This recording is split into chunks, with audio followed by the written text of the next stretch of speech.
выступление господина премьер-министра изменило ход моих мыслей сегодня. Хочу сказать, что я лично ему сказал, и повторяю сейчас всему залу, а это значит всей Гагаузии, что если так пойдут дела, как было сказано в выступлении премьер-министра, то я считаю, что сегодняшний день есть поворот в наших мыслях, в наших делах, в нашей жизни.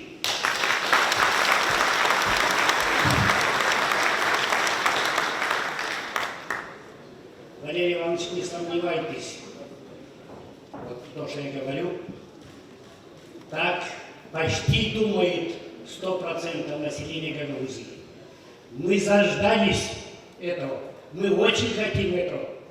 И поймите, примите это, что Гагаузия будет важной опорой в ваших делах для Молдовы. Молдовa'nın Başbakanı Sayın Skrlec verdi bir söz. Hani şimdi ben size çok konuşmalar etmeye, ama bilmiyorum nasıl olacağım da. Değişildi biraz situasyon. Niçin ben çok isterdim etmeye?